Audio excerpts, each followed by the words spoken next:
Hey, Hi, Tim, Matt. how are you? I'm very well. How about yourself? Doing well. Just finished the film, actually.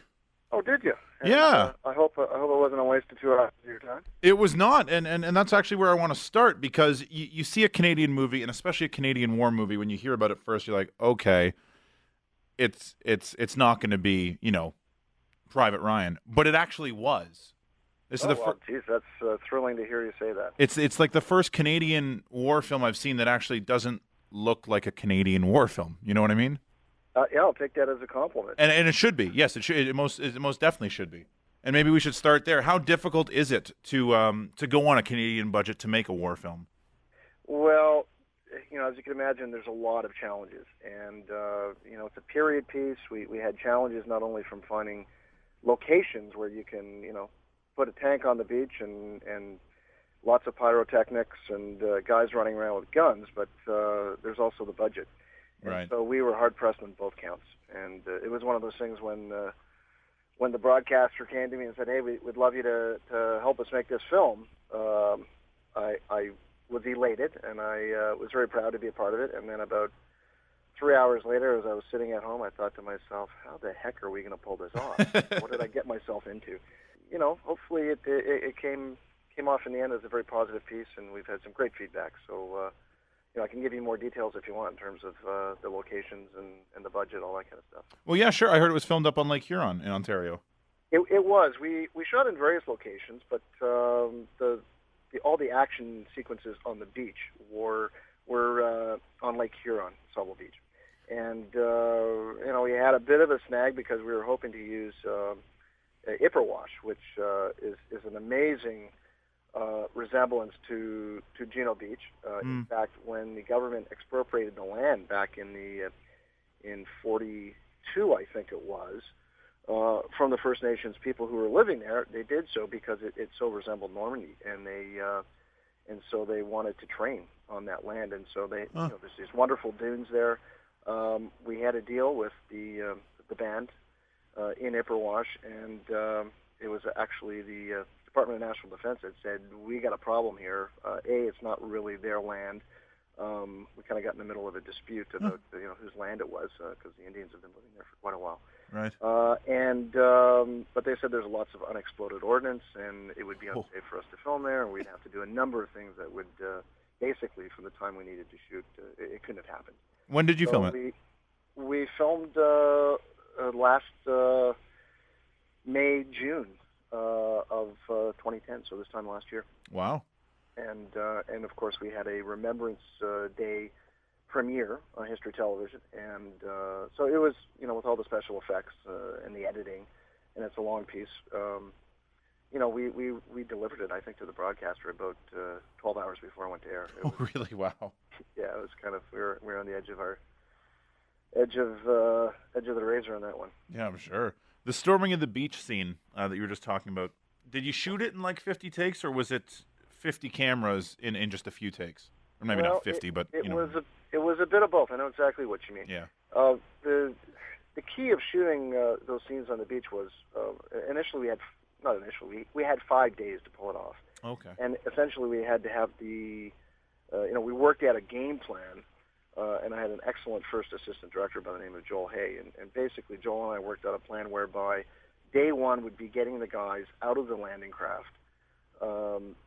Day two would be, hopefully they make it to the beach in terms of our filming schedule. Day three, they would advance to the first line of defenses with the mines and all the wire, barbed wire, concertina wire. And day four, they would advance up to the machine gun nest and take out that machine gun nest, and day five would be sort of the remainder of the scenes that we still had to do, including a rather complicated scene at the end where Grayson, our hero, comes out after capturing a number of Germans and sees all his dead comrades on the beach and realizes the price that was paid. So it was 5 days, and so we had 2 red cameras that were rolling all the time, a third camera that was rolling on occasion, and we went like gangbusters. I had a great professional crew that allowed us to move at lightning speed, and our young actors were gung-ho for anything we threw at them, and yeah, we moved like lightning on that beach.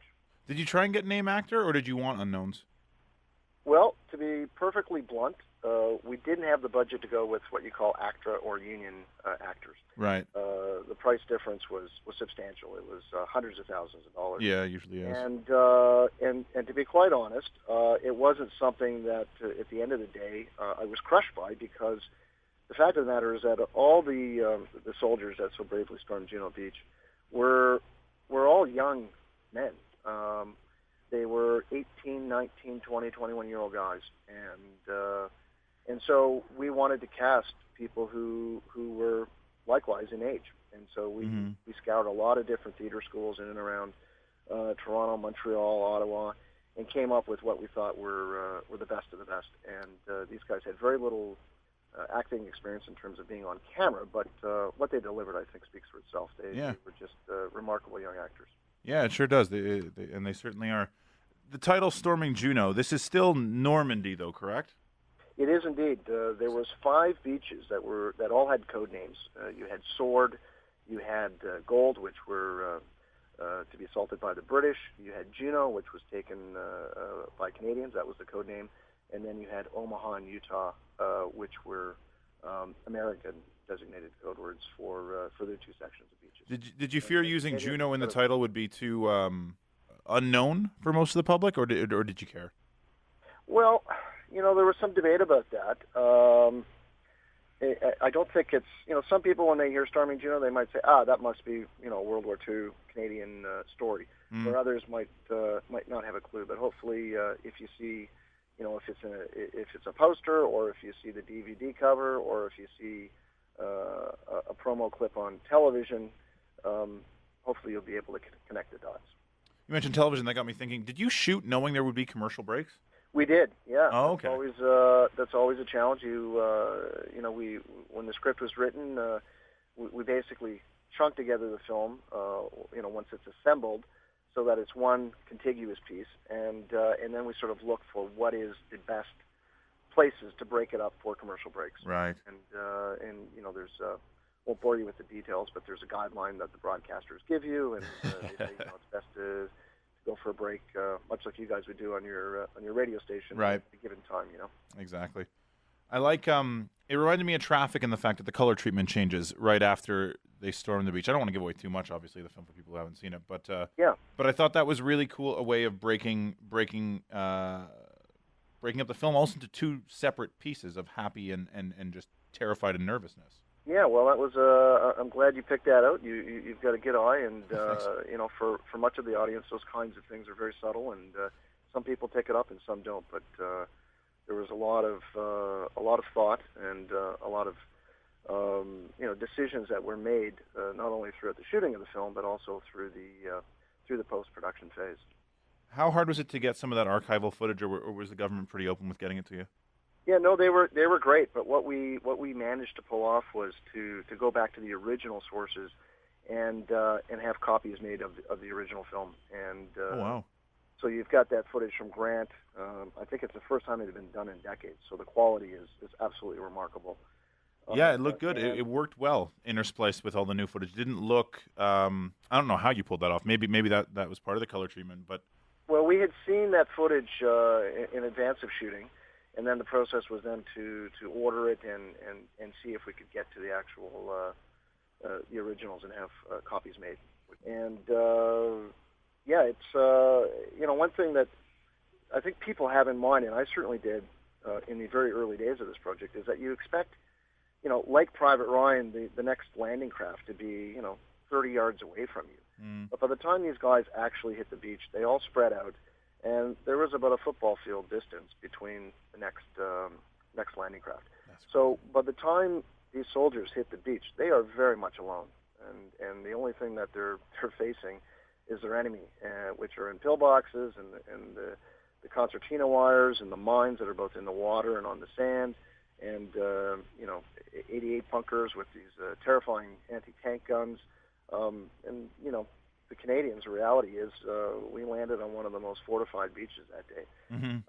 So Hitler's Atlantic Wall, as they called it, it was an incredible beast to tackle, and the key was for these soldiers just to make it first out of the landing craft and second out of the water, and from there I think it's a bit of God's grace, and you hope that you're just going to make it up to that seawall.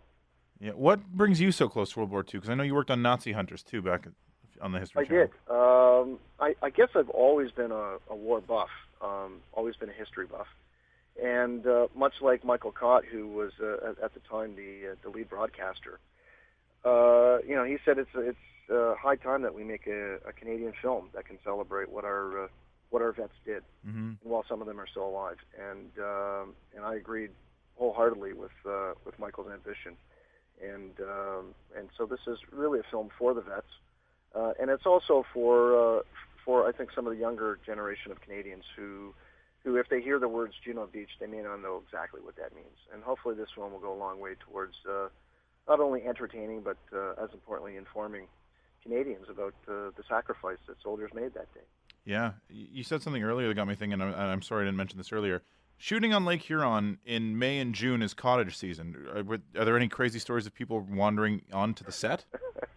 When we shot in Lake Ensemble, the people of the town were fantastic, and we shot on a section of land that was cordoned off for us.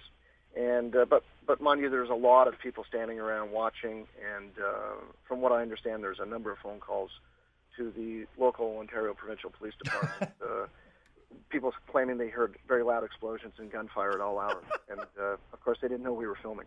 But it must have been a little unsettling if you're trying to relax on your cottage and you're hearing these enormous explosions going off. You think the world's that would be so funny and horrible at the same time, but yeah.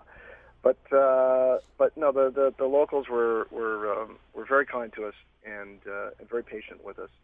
And one of the practical challenges of shooting Ensemble Beach is that the water was great. It was nice and shallow, which is great for our soldiers to jump out of the landing craft on.